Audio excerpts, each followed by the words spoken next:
Okay, so question आपके सामने है and we are going to perform these MCQs. Okay, so the question is in front of you. While doing a nutritional, basically मैं आपको topic बता देती हूँ. हम लोग जिनके ऊपर MCQs कर रहे हैं ये न्यूट्रिशन के MCQs हैं. Okay, so nutrition in NCLEX. Alright, the question number 1 in front of you is while doing a nutritional assessment of a low economic income family, the community health nurse determined the family diet is inadequate in protein content.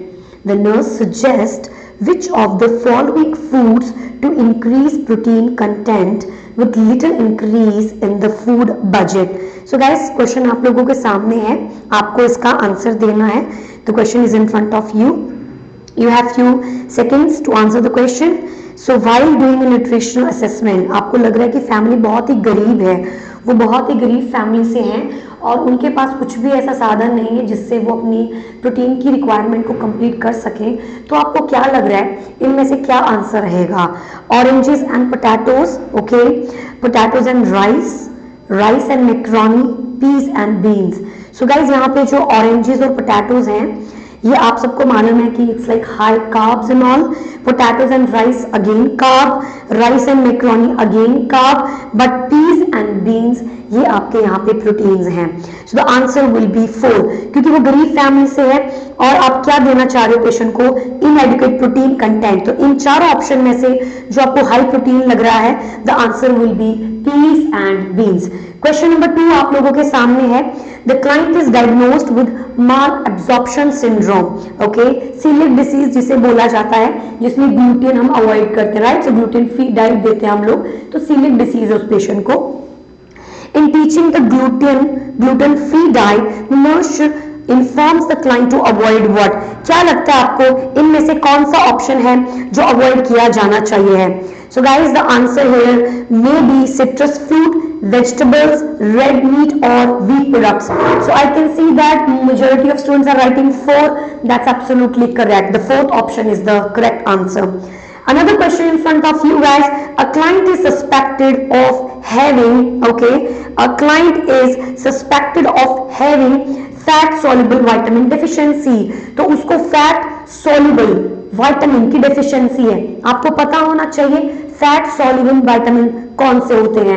The answer of this point is basically DEKA, vitamin D, vitamin E, vitamin K, vitamin A. DEKA are fat soluble vitamins. यहां पर question है उसे deficiency है. To assist the client with this deficiency, the nurse inform the client that. इन चारों option में से आपको क्या लगता है अगर किसी इंसान को फैट सॉल्युबल विटामिन्स की कमी है, डेफिशिएंसी है, इन चारों ऑप्शन में से आप क्या रिकमेंड करेंगे? So guys, let me tell you few things. Basically चारों के चारों ऑप्शन में I don't know what is it, but आपको पता होना चाहिए कि fat soluble vitamins, vitamin A, vitamin E, vitamin K, इनमें से इन चारों में से जो 3 हैं वो आपको डेयरी प्रोडक्ट से मिल जाते हैं, बट विटामिन डी आपको डेयरी प्रोडक्ट्स में से नहीं मिलता है. उसके लिए आपको सनलाइट, ताकि कैल्शियम की अब्जॉर्प्शन हो सके, वो करना पड़ता है. सो इन चारों के चारों ऑप्शन में option number A is saying more exposure to sunlight and drinking milk could solve your nutrition problem. That is absolutely correct. So the answer will be option number A. क्यों? क्योंकि fat soluble Deka, DEKA, D को छोड़ के बाकी तीनों आपको dairy product से मिल जाएंगे और जो डी है, विटामिन डी है, वो आपको सनलाइट से मिलेगा. तो यहाँ पर अगर आप सनलाइट के बारे में बताएंगे और ड्रिंक करने को बोलेंगे मिल्क, तो आपकी रिक्वायरमेंट जो है वो पूरी हो जाएगी. Next, the question is in front of you. The nurse should offer a client who has had throat surgery, okay. So the question is the nurse should offer a client who has had throat surgery which of the following. Guys, यहाँ पे question बोल रहा है कि अभी अभी गले की सर्जरी हुई है, अभी अभी, right. So what you think, क्या रिकमेंड करना चाहिए पेशेंट को? चिकन नूडल सूप, जिंजर एले, oatmeal, hot tea with lemon. So guys, यहां मैं आपको कुछ बताना चाहती हूं. The number 1 point, clear fluids. आप पेशेंट को क्लियर फ्लूइड दोगे ताकि आप अगर उसके मुंह में कुछ वॉमिट है, ब्लड है, पिंक है, रेड है, ब्लैक है, whatever the color of the vomit, it should be like very easily, you can easily visualize the thing. आप बहुत आराम से उसे देख पाओ। लेकिन अगर आपने उसको क्लियर फ्लूइड नहीं दिए तो आपके लिए काफी मुश्किल हो जाएगा पता लगाना कि इसकी वॉमिट का कलर क्या है। इसीलिए गाइस आप पेशेंट को क्लियर फ्लूइड देते हैं after the surgery of the throat, okay, ताकि आप वॉमिट का कलर पता लगा सके। In these options chicken noodle soup आप पता नहीं लगा पाओगे, ginger ale maybe, oatmeal it's not a clear fluid, it's not a clear fluid, hot tea with lemon yes it is a clear fluid but गर्म है, अभी भी गले की सर्जरी हुई है, आप उसको गर्म कुछ देना चाहोगे? No. So the answer will be ginger ale, option number 2. Next question. The client is pregnant for the third time. So guys, the client is pregnant for the third time. In regard to her nutritional status, she should do what? तीसरी बार pregnant है और सबको मालूम है कि pregnancy जितनी बार होती चली जाएगी आयरन फॉलिक एसिड की कमी होती चली जाती है, not folic acid basically the iron and the body requirement for blood formulations and all. तो यहां पर limit her weight gain to a maximum of about 25 pounds, क्या आप इसे लागू करेंगे? Approximately double her protein intake, that's true, हमको 60 gram protein देनी होती है एक लेडी में, प्रेग्नेंट लेडी में, बट मुझे नहीं पता वो पहले क्या खा रही है, वो पहले से ही 120 ले रही है, I don't know. So if I don't know how I can double the protein requirements, right? So that will be illogical. Increase her vitamin A and milk product consumption, vitamin A increase करना, milk production increase करना, and the last is folic acid. इन तीनों में से अगर मैं compare करूं, आपका folic acid last option, vitamin A and milk product, the answer will be folic acid, okay? So the answer will be four, that is absolutely correct. Janvi, Kartik perfect, Viresh perfect. Next question. The school nurse suspect that a junior high student may have anorexia nervosa.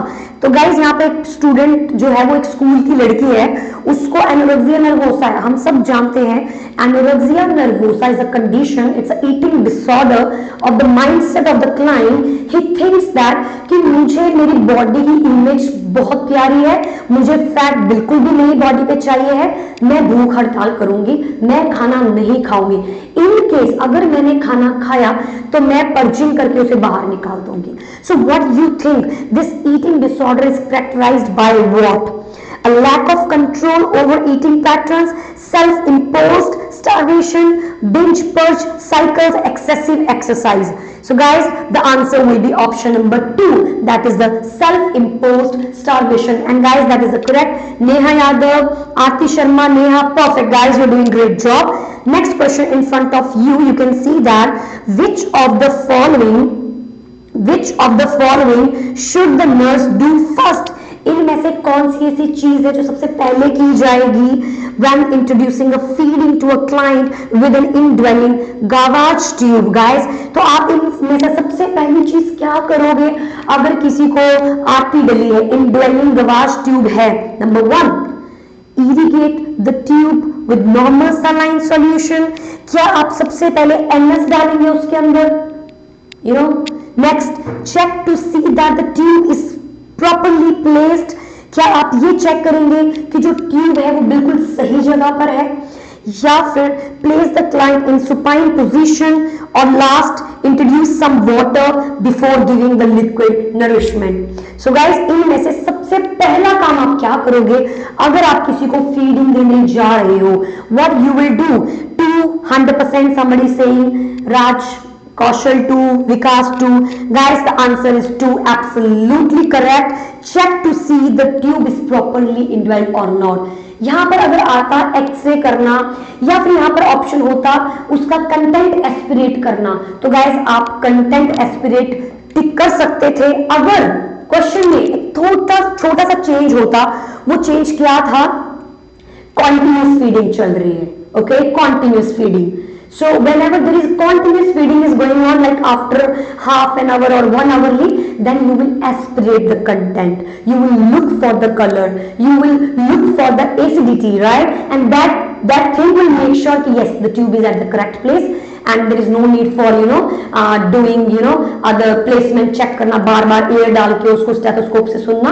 तो we can cross check it with pH of the content or the color of the content which we take out by the aspiration. तो वो भी हमारा technique होता है position को पता लगाने के लिए.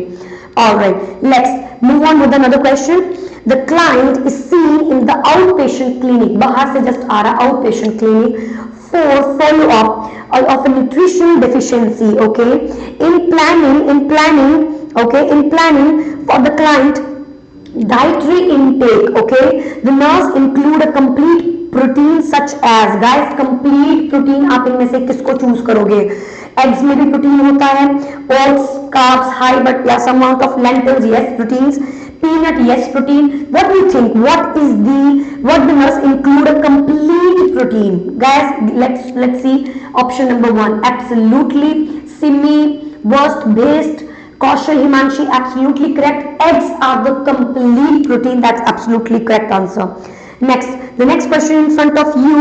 When assisting the client who practices Islam and Judaism, okay, जो लोग इस्लाम और जुडिज्म को प्रैक्टिस कर रहे हैं और वो मील की प्लानिंग कर रहे हो, आप उनको कुछ खिलाना चाहते हो, द नर्स को ऑलरेडी पता होना चाहिए कि दोनों के दोनों religion, both the religions, Judaism and the your Islam avoid करते हैं. क्या what do you think guys, इन चारों में से इस्लाम में और जुडिज्म में क्या नहीं लिया जाता है, क्या नहीं कंज्यूम किया जाता है? Option number 1 alcohol, option number 2 shellfish, option number 3 caffeine, option number 4 pork products. What do you think, Islam और जुडिज्म में क्या नहीं कंज्यूम किया जाता है? So majority of answer is 4. Ruggill, perfect. The answer is absolutely fine. That is pork. Pork बिल्कुल भी नहीं खाया जाता है in Judaism and Islam. हमें क्यों पता होना है? Because we are planning for foreign countries, right? और foreign countries के अंदर के cultures में क्या nutrition में include करना है, क्या नहीं करना है, हमें पता होना चाहिए. That's why. Next question in front of you. Which of the following would the nurse expect to see offered on a full liquid diet? तो गाइस, इसको करने से पहले आपको पता होना चाहिए है कि फुल लिक्विड डाइट क्या होती है. You should be aware of it कि फुल लिक्विड डाइट क्या है. अगर आपको पता करना है what is clear fluid, what is full fluid, हम लोगों ने इसके ऊपर एक पूरा का पूरा लेक्चर रिकॉर्ड किया हुआ है. You can watch that lecture in which we have discussed each and every point of nutrition, what is clear fluid, what is full fluid. तो गाइस, जब बात आती है फुल क्लियर फ्लूइड्स की, या बोल सकते हो आप full liquid diet, then what will be the answer? Custard, puree meat, soft fresh fruit और canned soup. What do you think guys, आपको क्या लगता है इन तीनों चारों ऑप्शन में से कौन सा ऑप्शन आपका क्लियर फ्लूइड डाइट में आता है, फ्लूइड लिक्विड डाइट में आता है? सो गाइस, यहां पर मैं एक बात बताना चाहती हूं आपको. ऑप्शन नंबर 1 कस्टर्ड, मेरी ऑप्शन नंबर 2 प्यूरी मीट. इससे तो क्लियर हो रहा है कि प्यूरी है, it's not fluid, right? It's not full liquid, it's puree, right? Option 2 eliminated. Soft fresh fruit, जो फ्रेश फ्रूट है उसमें प्रेसिपिटेट्स होंगे, right? The precipitates will be there, so that is also not full liquid diet.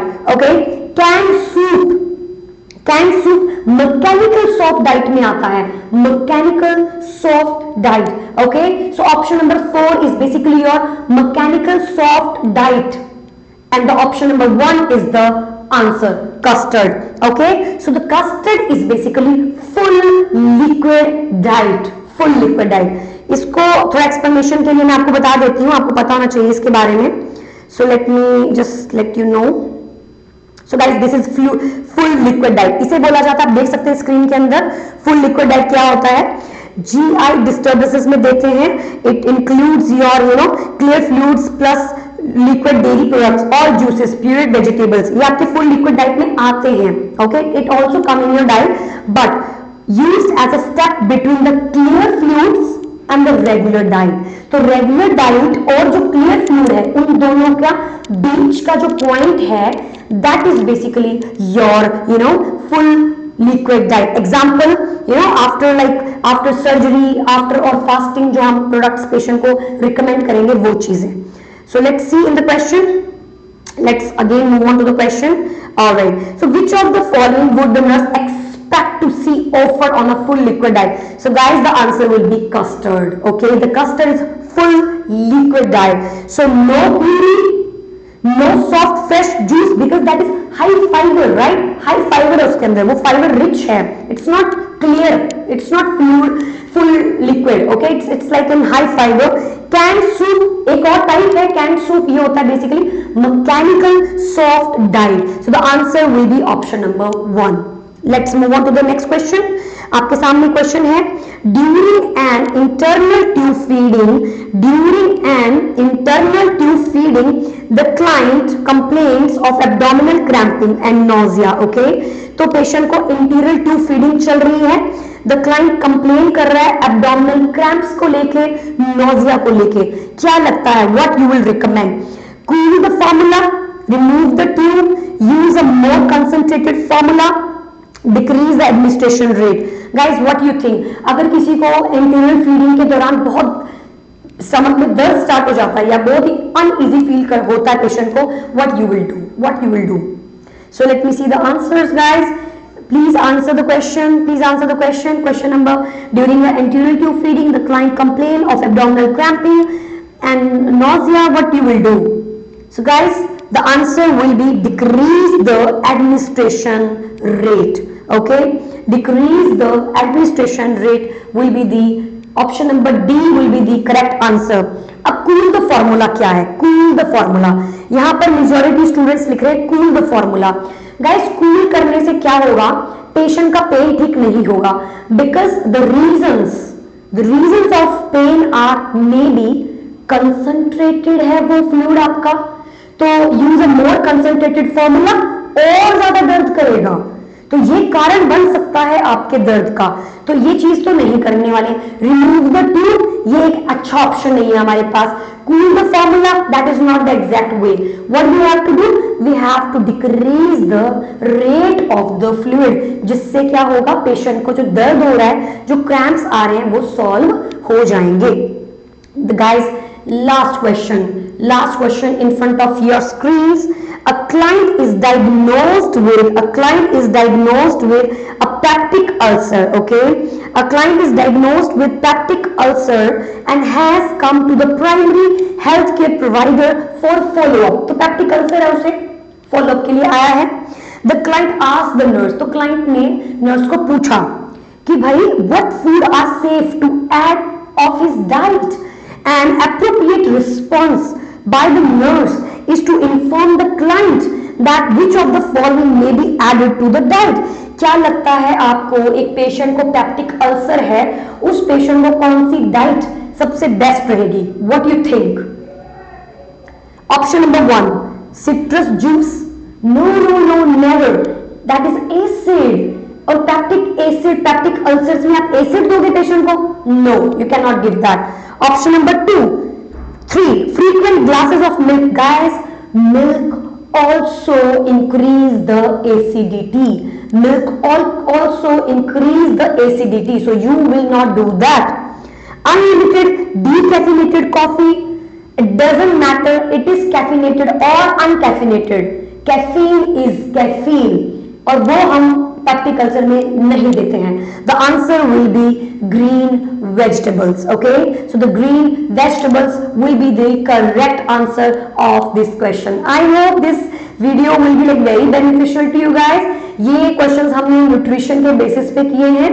Nutrition से related questions आते हैं, you should be aware of किस किस में क्या क्या दिया जाना चाहिए। फॉर एग्जाम्पल, अगर मैं बात करूं एक्यूट रीनल डिसीज की, एक्यूट रीनल डिसीज में क्या डाइट फॉलो करनी चाहिए, तो गाइस आपको प्रोटीन रिस्ट्रिक्ट करनी होती है, हाई कैलोरी फ्लूइड देना होता है, high calories fluid controlled sodium potassium control. तो ये आप एक्यूट रीनल डिसीज के अंदर आपको ध्यान रखना होता है, आपको प्रोटीन नहीं देना है, आप रिस्ट्रिक्ट करना है, हाई कैलोरी आपको दे सकते हो, फ्लूइड जैसे कि आपके सोडियम पोटेशियम कंट्रोल करके रखने होते हैं। अगर मैं बात करूं एडिसन की तो सोडियम बढ़ाना होता है और पोटेशियम कम करना होता है। That is also very important related to nutrition. So I hope that everything is all like good, great. So bye bye guys.